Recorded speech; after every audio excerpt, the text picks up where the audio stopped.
علیکم، کیسے ہیں آپ سب؟ امید ہے خیریت سے ہوں گے۔ جی آتے ہیں ہم اپنے سبق کی طرف۔ سورۃ البقرہ کی آیت نمبر 194 سے ہمارے سبق کا آغاز ہو رہا ہے۔ اعوذ باللہ من الشیطان الرجیم، بسم اللہ الرحمن الرحیم۔ الشہر الحرام، مہینے حرمتوں والے، بشہر الحرامی، بدلے مہینے حرمتوں والے کے ہیں، والحرمات، اور حرمتوں کا قصاص بدلہ ہے۔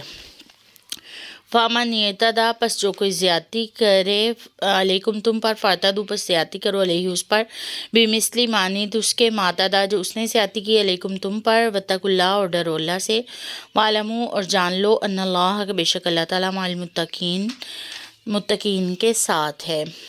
اللہ اس ساتھ میں فرما رہے ہیں کہ حرمت والے مہینے بدلے حرمت والے مہینوں کے ہیں، اور حرمتیں بھی جو ہیں وہ بدلتی ہیں۔ اچھا، نبی صلی اللہ علیہ وسلم جب گئے تھے نا عمرے کے لیے، تو 6 ہجری میں 1400 صحابہ کے ساتھ نبی صلی اللہ علیہ وسلم گئے۔ نبی صلی اللہ علیہ وسلم نے پہلے خواب دیکھا کہ ہم بیت اللہ کا عمرہ کر رہے ہیں، تو مسلمانوں کو مکہ سے ظلم کر کر کے ہجرت پہ مجبور کر دیا تھا نا مکے والوں نے، کافروں نے۔ تو پھر اس کے بعد وہ پہلی بار مکے کے لیے عمرے کے لیے گئے، تو کفار مکہ نے انہیں مکے میں جانے نہیں دیا، انہیں روک لیا، جو صلح حدیبیہ ہوئی تھی۔ پھر بعد میں حدیبیہ کے مقام پہ حضرت عثمان کے وہ میں نے پہلے بھی بتایا ہوا آپ کو واقعہ، وہ والے واقعہ کی طرف اشارہ کر رہی ہوں۔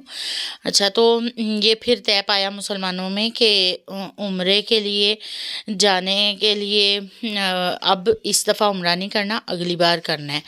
تو یہ مہینہ حرمت والے مہینوں میں سے تھا، تو مسلمانوں نے بھی جو ہے وعدہ کر لیا، تو لڑائی نہیں کی۔ تو پھر اللہ نے جب دوسرے سال مسلمان جانے لگے تو یہ آیات نازل فرمائیں کہ اگر وہ حرمتوں کا خیال نہیں کریں گے تو تم نے بھی نہیں کرنا۔ اگر وہ تمہیں مکے جانے سے روکیں تو پھر تم بھی ان سے آگے سے مقابلہ کرو، جو لڑتا ہے اس سے مقابلہ کرتے ہیں، اور حرمتوں کو جو ہے وہ آپ اس کا بدلہ اگلے مہینے، یعنی حرمت کا وہ خیال رکھیں تو تم بھی رکھو، اگر وہ نظر انداز کریں تو تم بھی پھر انہیں سبق سکھاؤ۔ یہ نہیں کہ تم نے حرمتوں کا خیال رکھنا ہے تو ان کے ظلم سہتے رہنا ہے۔ تو اللہ تعالیٰ اس ساتھ میں فرما رہے ہیں اللہ سے ڈرتے رہو اور جان لو کہ بے شک اللہ تقوی اختیار کرنے والوں کے ساتھ ہے۔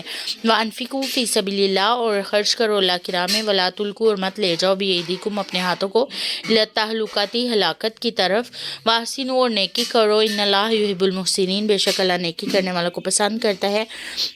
اللہ فرما رہے ہیں کہ اللہ کی راہ میں خرچ کرنے سے نہ ہٹو اور اپنے ہاتھوں کو ہلاکت کی طرف نہ لے جاؤ۔ مفسرین کہتے ہیں یا تو خرچ کرنے سے مراد صدقہ خیرات ہے، وہ ظاہر ہے وہ تو کرنا چاہیے اور ہاتھوں کو نہیں روکنا چاہیے۔ اگر ہم صدقہ خیرات نہیں کریں گے تو مال میں سے برکت اٹھا لی جائے گی، تو ہلاکت کی طرف ہی ہم جائیں گے۔ لیکن کچھ مفسرین کہتے ہیں کہ اس سے مراد جہاد ہے، کہ جہاد کو نہیں چھوڑنا، اور بعض کہتے ہیں گناہ پہ گناہ کیے جانا بھی اس سے مراد ہے کہ اللہ کی راہ چھوڑ دی ہے تم نے، نیکیاں کرنی چھوڑ دی ہیں۔ تو یہ ساری ہی صورتیں جو ہیں، یہ سارے ہی مطلب جو ہیں وہ ہلاکت کی طرف ہی لے کے جاتی ہیں نا، یہ ساری چیزیں۔